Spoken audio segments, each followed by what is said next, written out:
வணக்கம் தோழிகளே, அருமையான மோமோஸ் செஞ்சுருவோங்க. அதுக்கு ஒரு கப்பு மைதா மாவு சேர்த்துக்கலாம். தேவைக்கேற்ப உப்பு போட்டுக்கலாங்க, நைஸ் உப்பு. இது நல்லா ஒன்றும் சேர பிணைஞ்சிடலாங்க. கொஞ்சம் கொஞ்சமாக பிணையணுங்க. நல்லா ஒரு 10 நிமிஷம் பிணைஞ்சு இந்த மாதிரி சாஃப்டாக வச்சுக்கணுங்க. இதை ஒரு எண்ணெய் தடவி மூடி வச்சிடலாம். வெங்காயங்க, 2 கேரட்டு, ஒரு உருளைக்கிழங்கு, ஒரு பச்சை மிளகாய், பூண்டு ஒரு 6 பல், ஒரு சின்ன இஞ்சி துண்டு, இதெல்லாம் தூளாக நறுக்கி. இப்போ மாவுக்குள்ளே ஸ்டஃப்பிங் பண்ணுறதுக்கு ஒரு சின்ன மசாலா செஞ்சிடலாங்க. இந்த எடுத்து வச்சதெல்லாம் படிப்படியாக நறுக்கி வச்சுருக்கோம். இதை ஒன்று ஒன்றா சேர்த்துருவோம். 2 டேபிள் ஸ்பூன் எண்ணெய் ஊற்றிருக்கோங்க. ஃபஸ்ட்டு இஞ்சியை போட்டுக்கலாம். ரெடி பண்ணி வச்சுருந்த பூண்டு இது போட்டுக்கலாம். சின்ன பிள்ளையை சாப்பிட்றது காரமாக இருக்குங்க. ஒரு மிளகா சேர்த்துருக்கேன், பொடியாக நறுக்குனது. நல்லா செவந்து வரட்டுங்க. போட்டதெல்லாம் செவந்து வந்துருக்குங்க. இப்போ பொடிப்படியாக நறுக்கிட்டுங்க வெங்காயத்தை சேர்த்துக்கலாங்க. இது பண்ணாரி வெங்காயம்னா 5-6 நறுக்கிட்டுங்க. பெரிய வெங்காயமாக இருந்தால் 2 போதுங்க.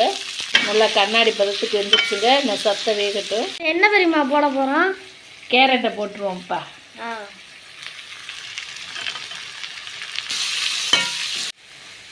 அடுத்ததாக உருளைக்கிழங்கு போட்டுடலாம். முட்டைக்கோஸ் இல்லைங்க, அதனால் காலிஃப்ளவர் பொடிப்படியாக நறுக்கியிருக்கேன். இதையும் போட்டுடலாம். 1 ஸ்பூன் உப்பு போட்டுடலாங்க, சின்ன ஸ்பூனில் தேவைக்கேற்ப. மிளகுத்தூள் முனிக்கி சேர்த்துக்கலாங்க. தக்காளி சாஸு 1 ஸ்பூன் ஊற்றிக்கலாங்க. சோயா சாஸு 1 ஸ்பூன் ஊற்றிக்கலாங்க. வெங்காயத்தாள் சேர்த்துக்கலாங்க. வெங்காயம் இல்லைன்னா மல்லித்தலை தண்டோட இப்படி பொடிப்படியாக அரிஞ்சு வச்சுக்கலாம்.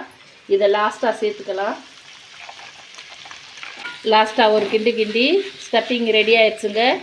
இறக்கி வச்சுருவோம். மைதா மாவு பிணைஞ்சிக்கிட்டோங்க. இந்த மாதிரி தட்டுறதுக்கு கோதுமை மாவு கலந்துக்குவோம். கோதுமை மாவு வச்சு கலந்தால் தான் தட்ட முடியுது. பாருங்கள், இந்த சைஸ் தேய்ச்சிக்கிட்டா போதும். தேய்ச்சிட்டு அந்த ஸ்டஃப்பிங் நடுக்கொண்டு இப்படி வச்சிடலாங்க. இப்போ மடிக்கிறத பார்க்கலாம்.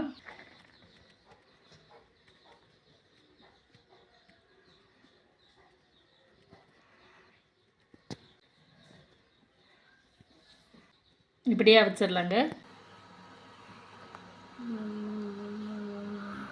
இப்படி கொஞ்சம் மேலே கிள்ளிட்டு இப்படி தயார் பண்ணிக்கணுங்க. பாத்திரத்தில் வச்சு வேகுதுங்க. 20 நிமிஷம் வேகணும். நல்லா வேகட்டும். 3 வரமிளகா போட்டுக்கலாம். ஒரு பெரிய சைஸ் தக்காளி போட்டுக்கலாம். 3 பூண்டு போட்டுக்கலாம் சட்னிக்கு. இதை அரைச்சிட்டு வந்துடலாங்க. சூப்பராக மோமோஸ் தயாராகிடுச்சு. சாப்பிட வாங்க. மோமோஸ் பிடிச்சிருந்து பண்ணிடுங்க. லைக் பண்ணுங்கள், ஷேர் பண்ணுங்கள்.